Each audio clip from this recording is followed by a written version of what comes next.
What's up? I mean, wait. Hey, yo, check this out, man. The last time y'all did this, man, y'all did the whole campaign, let the LOX go and all that. Y'all ain't want to be down with Bad Boy, so we let y'all go. Y'all want to be down with us, we let y'all go, we keep it moving.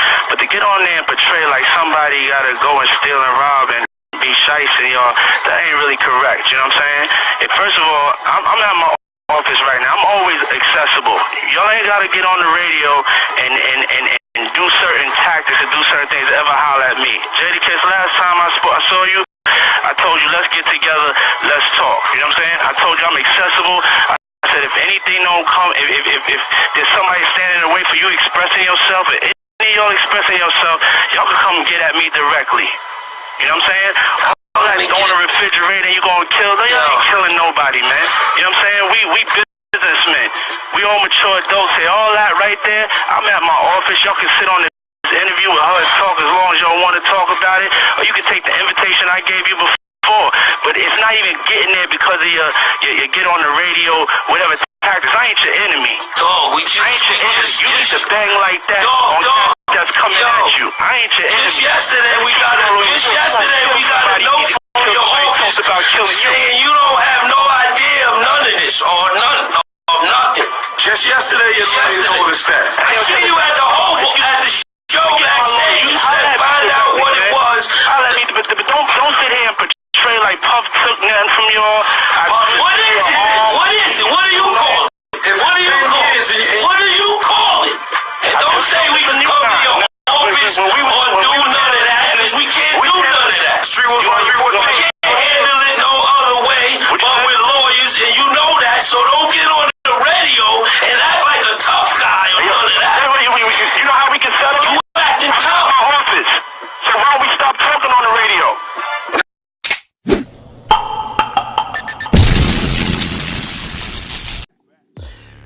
What's good, y'all? It's Jay Coffee Talk. You guys hear that there? Y'all heard that before. That's that well-known, moment in hip-hop history. We're covering on this channel. Subscribe to the channel, hit the bell. We're covering, after this going on with Mase, we're covering all the artists' history with Diddy. Did Diddy do him wrong? Disputes, contracts, all that. We know, Diddy's got that bad name when it comes to business. You know what I mean? Now, this was actually well after the LOX had left Bad Boy. You know what I'm saying? Like 10 years later, they were upset. Saying Puff still had half their publishing, and things got much worse than that. They were calling Puff a coward. Don't act like a tough guy. You're a thief. Things got very, very heated. Things got very heated. Now, we've already covered Mase. We've covered Biggie's dealings with Puff. Now, something that they were saying too is they said, yo, you won't even let Biggs Publishing go. Your right-hand man, you still got Biggs Publishing. Like, you're going to let ours go. You know what I'm saying? Because Puff was telling them, I'm accessible. Y'all can come see me. You can, you know what I mean? And they were like, man, don't front like that for the people. Don't front like that for the people. We can't get a hold of you. You act like you don't know what's going on. You know what I'm saying? Like, stop it. But let's look at this, man. Did Diddy do the LOX wrong? Right now, first off, something we got to talk about off the rip. With Mase, we seen this. We were just talking about Big, the publishing. Now we see with the LOX, they were saying he owned 50%. Puff later came on the radio on his own. He said he only owned like 20% or 25% of the LOX publishing. He had papers. The LOX had other papers. It was all twisted, man. It was like, what's really going on, But this is what I want to talk about with Diddy, right? Since we're talking about publishing, is how does Diddy end up with all these artists publishing? Are these artists all dead wrong in their own right for signing? Are all these artists dead wrong and on their own for signing this publishing over? You know what I'm saying? Is Diddy foul because he sees that people are in tough times and need some bread, maybe hold up the project, to a certain time to where he knows people are going to be desperate for some money. And if, he talks about them publishing rights and they sign him, he'll give them an advance, he'll give them some money. Like, what do y'all think, man? Make sure you guys tap in the comments. Let me know your thoughts on this. If you're new to the channel, we always want to hear from the people on this channel, so get up in them comments, hit that subscribe button, hit that bell. But getting back to this, like, how does Diddy, end up with all these artists publishing. Like, what do you guys think, man? You know, I really want to hear from you guys. But let's take a look at the LOX time on Bad Boy. You know what I mean? As we know, Puff, you know, came across their tapes. They were known as the Warlocks. They were in Yonkers. You know what I'm saying? They were, you know, in the hood. They were in school. You know what I'm saying? They were doing their thing. They were a horrorcore rap group. A lot of people don't know that about the LOX, but Diddy scooped them up, told them, yo, you're just the LOX. We got to get that Warlocks thing up out of here. It's not marketable. Make it work. And they came up with Live Off Experience. You know what I mean? Now, I thought the LOX fit in well with Bad Boy. You know what I mean? But ultimately, the LOX didn't see what Bad Boy had going on as a good fit for them. You know what I mean? They weren't with the shiny suits, if y'all remember, during the Let the LOX Go campaign. But, you know, early on, we know they did tracks with Biggie that Live Till My Last Day, Getting Money and Be Nasty, Getting Off Life After Death, hard track. One of my favorite tracks ever by Biggie. Biggie and the LOX. That beat, that's a banger. That's a classic. You know, tapping in the comments with other songs of the LOX, you know, that you mess with, that you rock with. I mean, they're just one of the best rap groups in the history of the game, in my opinion. You know what I'm saying? But at this time, you know, on Bad Boy, I talked about when I did the Mase episode when Biggie passed. You know what I'm saying? It was a tough time, and Mase did a big part of picking up the baton and shining, you know, for Bad Boy, carrying on the Bad Boy name. You know, after Life After Death dropped, Mase, you know, was all over the No Way Out album. Now, what's kind of wild about that album is you see it's P. Diddy and the fam, who you know do it better, like it was a Bad Boy compilation record. But in reality, it's a Diddy solo album. You know what I'm saying? The way the money was dispersed, the way it all happened, that was a Diddy album. You know, and we know Puff don't write his own raps. You know what I mean? And the LOX wrote some tracks on there. They had a hard track on there too, which actually that track on there was on their demo, from what I believe. I remember hearing that was actually some bars off their demo. But anyways, you know, that album, we had Black Rob on there, we had Mase, and, you know, we had the LOX. And, you know, they were on All About the Benjamins. It was a single. We had the rock remix for that. And we ended up, you know, Mase's album drop, Harlem World Classic. I covered that on the Mase episode. And Money, Power, and Respect drop. Another classic album, in my opinion. The LOX weren't happy with it. You know, ultimately, they didn't like Money, Power, and Respect. They didn't like the way, you know, the album was put together. I don't know. They weren't all together. They were not happy with their project. Tap it in the comments. I thought that was a really dope album. You know, as we're talking about, they didn't really like the shiny suits, you know, lavish things, floss, and they wanted to be like street artists, you know. And I don't know. I thought Money, Power, and Respect kind of had that street sound to it. But what I think is a big part of everything, honestly, is that DMX, who they knew before the fame was coming up, you know what I'm saying? He had his thing going with Rough Riders. And I think they just thought it would be a better fit for them over there. And, you know, we're kind of like, man, I wish we didn't sign this Bad Boy deal. Me personally, that's what I believe to happen. You know what I'm saying? Because we seen, you know, the LOX and X on Mase's album on 24 Hours to Live. They were all over that compilation album, which I don't know if they were officially off Bad Boy yet at that time.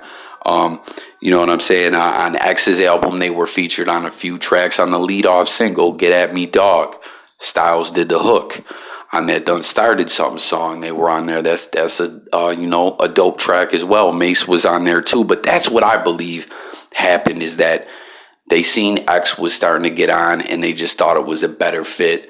And they ended up getting off, you know, Bad Boy, and officially being signed as Rough Riders artists and putting out We Are the Streets. But you know, that was what they always said. They always said, listen, we didn't you know, like the sound for Bad Boy. We didn't like wearing the shiny suits in the videos. When they were doing concerts, they were coming out in the shiny suits and ripping them off. You know what I'm saying? They were rocking the Let the LOX Go shirts. Diddy was disrespecting them, wearing shirts, calling them has-beens. But I mean, it ended up working out. They got off the label, but Puff remained holding their publishing, which is what, you know, they're arguing about in that track all these years later. Now, they did get that worked out. I don't know the specifics of it. I don't know if they got all their publishing. I'm not sure, but they worked it out with Diddy. And it's kind of wild. As I said, it got heated between them. When I always thought of Diddy, I don't know, like maybe it was because from the whole Death Row Bad Boy thing, Diddy came off kind of to the people as being the softer, you know, compared to Sheek. But there's so many stories of Diddy running up on people, Mano, slapping people. Like, Diddy doesn't play. He don't tolerate disrespect. And, you know, the LOX, I'm not saying they were scared of him or anyone was leaving any of their manhood behind looking like punks or anything, but it was just kind of wild to hear them on that argument, you know what I mean? Going at each other. Now, something else to point at is when the LOX ended up doing their own independent, you know, D-Block movement, and they had J Hood. Some of the things that J Hood complains about as far as money and different stuff like that, he says the LOX did the same thing to him. You know what I'm saying? That they did him foul, that they cracked his budget, that they spent his money. It's kind of wild, you know? And a lot of the things that J Hood said, the LOX never really, I don't know, like they responded to some of it, but I mean, sometimes the way that they answer kind of makes me believe that some of that stuff is true. So it's just kind of, you know, like when they were in that position, when they were the boss, you know, their artists weren't really happy neither. We seen it also, besides J Hood, that dude Bully, who was on D-Block. Like, I don't know, you know what I mean? D-Block ultimately, you know, dope, like we're legendary mixtapes, but as far as like moving units in the game, getting artists good promo and stuff like that, D-Block didn't necessarily do that good of a job. And if you remember, around 2010, 2011, there was a lot of talks of the LOX being back on Bad Boy, and there was a freestyle joint that they I forget what the name of that beat originally is from, where the song was like, ha ha. The LOX had a rhyme on there where they said something like, it was a track where just the LOX were going in, and Sheek said something like, if Puff signed the LOX back, more Ciroc, more something, like they were rapping about it. They were in talks with going back to Bad Boy to drop that Trinity album. I mean, it didn't end up happening from what I understand. I believe they ended up dropping that project independently. But, you know, something we got to talk about in the rap game, right? When it comes to mixtapes, things like that, independent label. We already know labels get people in 360 deals. People have these kind of complaints like what the LOX have against Diddy. No question, this happens all the time, right? So, you know, we know that there's a lot of cons to being with the label, but there is pros as well, right? And that's promo and different things like that, and putting you in the position to succeed sometimes, you know what I mean? And I don't know, you know, mixtapes, all that is dope. But, you know, these artists at the end of the day want to get known and they want to make money. So do you think leaving Bad Boy in the end hurt the LOX or helped the LOX? You know what I mean? We didn't, like I said, lots of mixtape stuff, solo projects from all the dudes. But, like, I always wanted to see more LOX music, me personally. Like, y'all can tap in and let me know your guys' thoughts, but I don't know, man. Like, would the LOX have been better off with Bad Boy? I don't know. Probably not. But I just want to point that out, that like, I'm not trying to say there's any tarnish on the LOX as a group, but I just felt they should have been on a bigger stage. You know what I'm saying? That, like, you know, they'll always be regarded as one of the best rap groups ever. People will always have love for the LOX, but I don't know, man. I wanted to see more LOX projects dropped, but get in the comments. You know, let's get back to what we're talking about here. Did Diddy do them wrong? As I said, I already did a Mase episode. I did a Biggie episode. We're doing the LOX one now. We're going to do Loon. We're going to do Shine. We're going to do all these artists. You know what I mean? But tap in. You know what I'm saying? Like, let's talk about everything I covered on this album.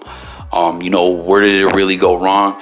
Do you think maybe I'm right that, you know, they just seen what was going on at Rough Riders, things was popping for them and they wanted to get over there? Like, what do y'all think? You know what I'm saying? Thanks for watching, you guys. It's Jay Coffee Talk. Make sure to subscribe to the channel, hit the bell. We cover music, sports, news, current events, life, much more. I'm out of here. I'll catch you guys on the next video. Peace.